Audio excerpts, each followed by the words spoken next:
Medicine has always told us that getting frequent tests is the best way to live longer. But what if some of those tests were actually shortening lives? Yes, it might sound absurd at first, but this is the reality that more and more geriatric specialists are quietly facing in their practices. Tests that were designed to prevent disease are, in many cases, leading healthy older adults into unnecessary surgeries, long hospital stays, and even loss of independence. And the most unsettling part, it all starts with a routine test, done as a precaution, even when you don't feel anything. What was meant to be a caring gesture becomes a chain of irreversible decisions. Ambiguous results, more tests, more fear, biopsies, medications. And before you know it, life has lost its lightness, even though the illness never actually showed up. This isn't speculation. It's statistics. It's real accounts. And it's the kind of truth no one tells you, but one that could save you from a lot of pain. After age 70, some tests start to carry more risk than benefit, and you deserve to know that before a simple decision turns into a problem that's hard to undo. If you value your health with awareness, without extremes, without fear, subscribe to the channel now. And if you already suspected that testing was being overdone, leave a like. That shows you're here, awake, and that this conversation matters. Because after a certain age, taking care of your health also means knowing when to say no, and understanding that, many times, fewer tests mean more life. Test 1. The colonoscopy trap after age 70. For a long time, colonoscopy was seen as a symbol of care. It was the exam that helped detect colon cancer early. And yes, for those in their 50s or 60s, the test can still make sense. But after 70, it's time to look at it differently. Not many people talk about it, but colonoscopy is an invasive exam that requires strict preparation and deep sedation. And in an older body, that's not just a detail, it's a risk. Let's start with the preparation. Before the test, you have to take strong laxatives that completely empty the intestines. But in people over 70, that can cause severe dehydration, dizziness, weakness, and even falls, especially if you live alone. Then comes the sedation. And here's a critical point. An elderly person's liver and brain metabolize medications more slowly. In other words, what should have been a light sleep often turns into mental confusion, balance loss, memory lapses, and even temporary delirium. Many people come out of the exam feeling unwell, without understanding why. But there's more. Many of the polyps found during this test are small, slow-growing lesions that would take more than 10 years to become concerning. And let's be honest, if you're already 75 or 80, is it really worth taking all these risks for something that may never develop? And still, when the test finds something, even if harmless, and fear sets in, then comes the referral, then the surgery that maybe was never needed. Let me tell you about George, an 82-year-old man, active, sharp, full of life. He had a routine colonoscopy, just as a precaution. During the prep, he got dehydrated. After the test, still groggy, he fell at home and broke his hip. The result? Months of hospitalization, pain, loss of independence, and the test found absolutely nothing. It's stories like this that are making more and more geriatric doctors rethink the use of colonoscopy after age 70, especially if you're feeling well, have no symptoms, and your previous exams were normal. Today, there are already non-invasive stool tests that are safer and more effective for monitoring your gut health without putting your body at risk. Taking care of your health doesn't mean doing everything you're told without thinking. It means understanding your moment in life, listening to your body, and making wise decisions. If this information made sense to you, comment below. I want to choose with awareness. And if you haven't subscribed yet, now's the time. In the next section, we'll talk about a test that seems harmless, but might be the biggest fear trigger in modern medicine. Test 2. The full body scan. When seeing everything causes more panic than protection. At first glance, it sounds like a modern dream, a full body scan. A machine that sees everything inside you from head to toe. A promise of peace of mind, catching any little issue before it becomes a threat. But the truth is, for those over 70, this kind of exam can do more harm than good. It's hard to accept that, because we were taught to believe that seeing everything is always better. But what few people know is that these advanced tests, like full-body CT scans or MRIs, were never meant to be used as routine screening. They detect everything, even things that don't need treatment, small lesions, nodules that would never grow, shadows that pose no real risk. But what happens when the report says slight abnormality, indeterminate mass, possible lesion? Panic sets in, and what was supposed to be just a checkup becomes a race of biopsies, specialists, more scans, and often unnecessary procedures. Doctors call it the cascade effect. One thing leads to another, and in the end you're caught in a system that doesn't know when to stop. That's what happened to Ms. Betty. She's 78, used to walk every day, slept well, and felt perfectly fine. At a health fair, she was offered a discounted full-body scan. She accepted. The scan found a tiny lesion on her kidney. It probably would have never caused any issue, but the word lesion triggered fear. Within a month, she was in surgery. After that came slow recovery, loss of energy, complications. Today, she says, I was healthy.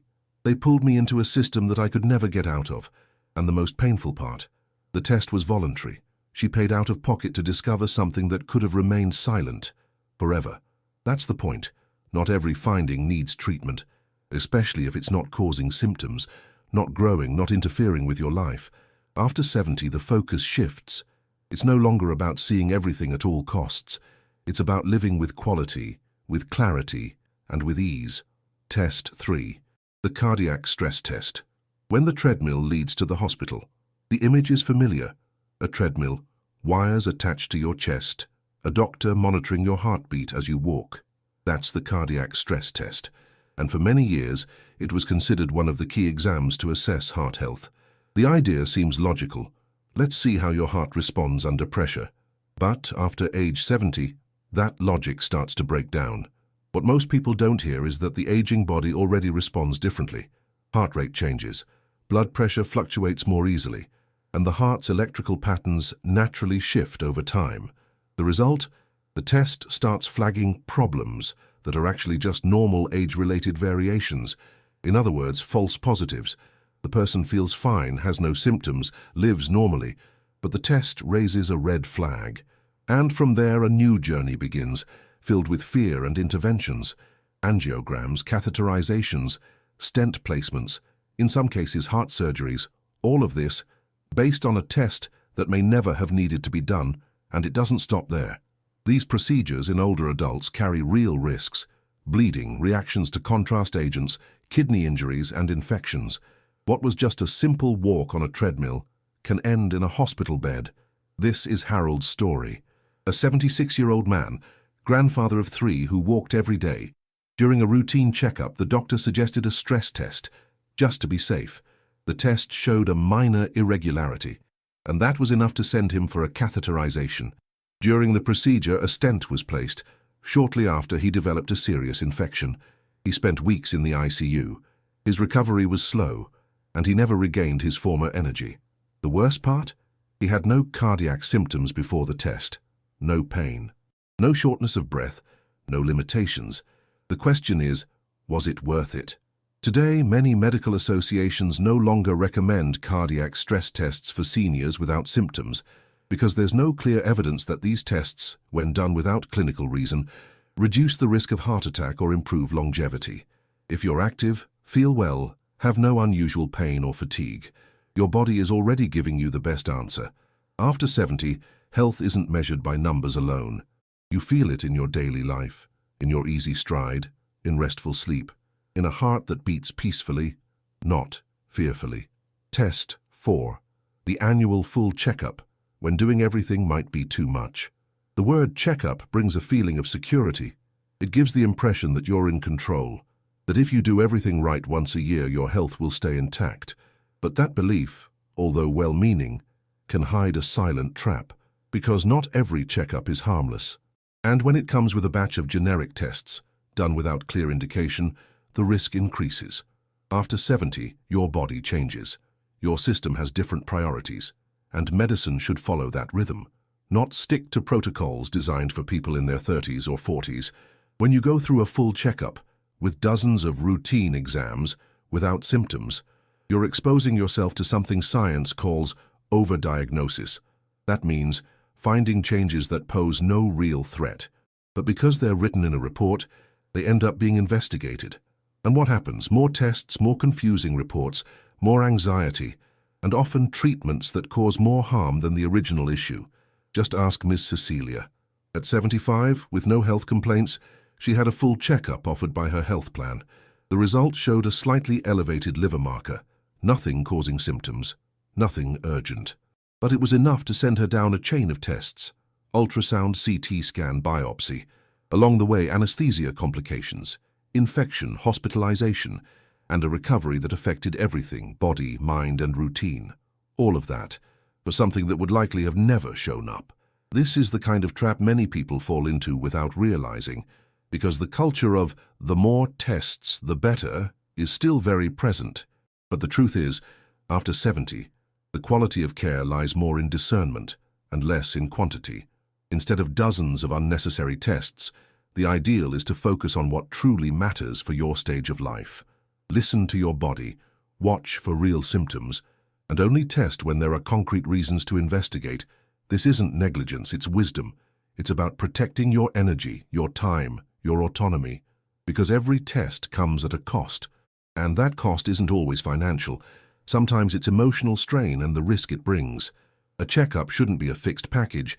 It should be an open conversation between you and a professional who respects your age, your body, and your priorities. Test 5. Mammograms and PSA tests.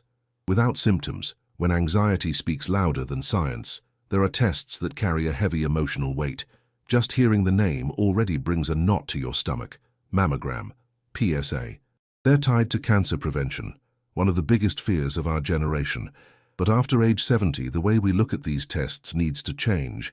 Not because they've stopped being important, but because the context changes, the body changes, time changes. Let's start with mammograms. For many women, this exam has been a yearly ritual since their 40s, but what many don't realize is that after 70, the risk of false positives increases, and the real benefits decrease. That means it's more likely the mammogram will find something that didn't need to be treated, like small nodules or calcifications that would never progress. And what happens next? More tests, more biopsies, more surgeries, more fear. Not to mention the psychological impact. Many women panic when they receive a vague report, without knowing it doesn't always represent a real danger. That's what happened to Ms. Ilda. She was 74, had been getting annual mammograms out of habit. During a routine exam, a microcalcification showed up. No symptoms, no history. Still, she went through a biopsy, a lumpectomy, radiation therapy, and spent months dealing with pain, anxiety, and a fatigue that never went away. Later, she learned that the change probably never would have progressed. Now think about it. Is that prevention, or is it too much? The same applies to the PSA test, done by men to detect prostate cancer. After 70, it's common for PSA levels to rise naturally even without cancer. But that result changes everything. It leads to painful biopsies, urinary infections, and often surgeries with side effects like incontinence or impotence. And in many cases, the cancer would have never threatened that man's life. It would have been such a slow-growing tumor that it never would have caused real symptoms. Science calls this overdiagnosis. The soul calls it exhaustion. After 70, care needs to be more human, more based on how you feel and less on reports that scare. If you have symptoms, if something has changed in your body, of course it deserves serious investigation. But if everything feels fine, if you feel stable, maybe the greatest care is avoiding fear that doesn't need to exist. It's not about ignoring. It's about looking calmly, weighing risks and benefits, choosing with maturity, not haste. Medicine should move at your pace, and not push decisions based on fear, because after 70, caring also means knowing how to pause, knowing how to wait, knowing how to say, not right now. Maybe after hearing all of this, you're wondering, so how do I know what to do? How do I separate what I really need from what they routinely offer me? The answer isn't in fixed formulas. It lies in something more subtle. It lies in a word that becomes more valuable over time: discernment. To discern doesn't mean doubting everything. It means knowing how to look deeper.